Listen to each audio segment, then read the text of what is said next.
October 24th, 1929, Black Thursday. In just 6 hours, Americans lost $14 billion, more than the entire Canadian economy was worth at the time. 13 million shares traded in panic, phone lines jammed, telegraphs failed. For a few suffocating hours, the most powerful financial system on earth simply went silent. But the real story didn't begin that day. It began 7 months earlier with a single sentence spoken by one man, a sentence meant to save the country, but instead it ignited the most devastating economic collapse in modern history. His name was Charles Edwin Mitchell. The press called him Sunshine Charlie, the man who could calm markets with a smile. And for a brief, blinding moment, he democratized the American dream, before helping turn it into a nightmare that swallowed millions of families. Chapter 1. The Dream Merchant. The 1920s didn't feel like history. They felt like the future. Cars rolled off assembly lines, jazz spilled out of clubs until sunrise. Factories roared, skyscrapers climbed. Americans believed, truly believed, that prosperity was permanent. And into this roaring optimism stepped Charles Mitchell. He wasn't born wealthy. He grew up on a Massachusetts farm. No tycoons in the family, no old money, just ambition. And by 1919, he had climbed to the top of National City Bank, the largest bank in America. His institution held more money than many countries' entire treasuries. And Mitchell had a revolutionary idea. Before him, the stock market was a private playground. Only the wealthy played the game. Ordinary Americans kept money in savings accounts or bought safe government bonds. Mitchell looked at this and thought, why should wealth belong only to the wealthy? Every American should be an investor.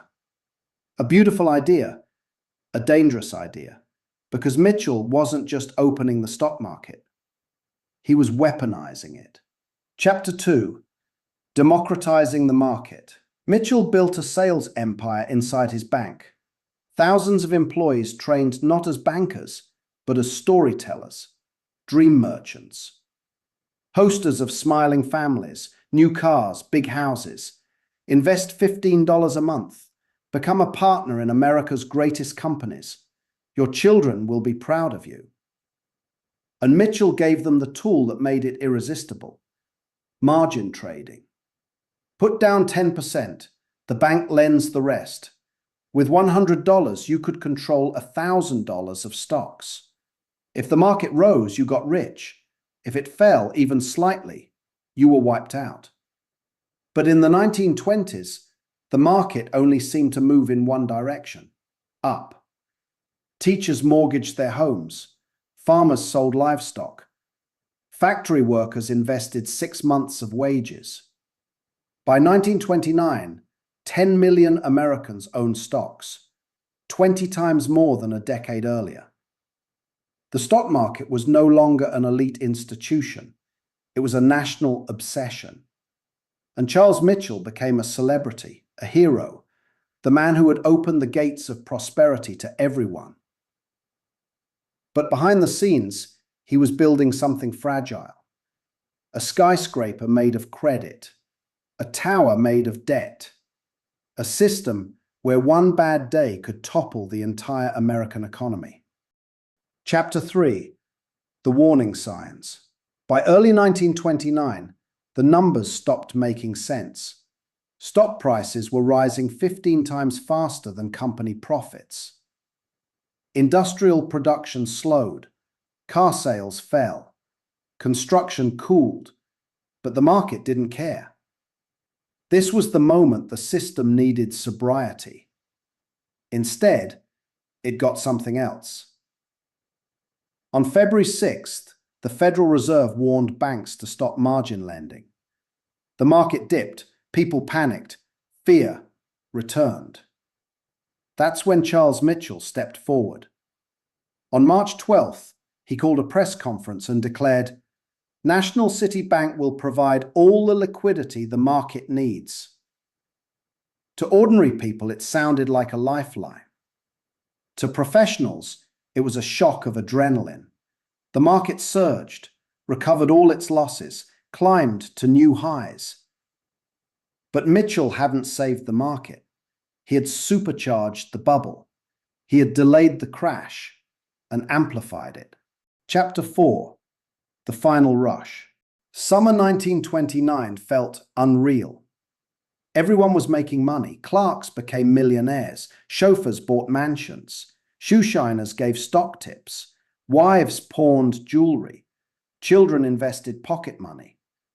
3 million new investors joined the market just months before the collapse, many borrowing money to do so. But people who truly understood the numbers saw something terrifying. 90% of the money in the market wasn't real. It was borrowed. One small drop and the entire tower collapses. Smart money began to leave quietly.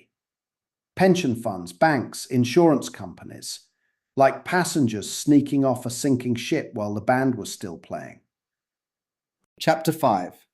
The Collapse. October 24th, 1929. A handful of major investors began unloading shares. When they sold, prices fell. When prices fell, banks demanded more collateral. Investors didn't have it, so they sold too. Selling caused panic. Panic caused more selling. More selling caused collapse. By noon, the entire system cracked open. Phone lines died. Orders went unprocessed. Prices spiraled.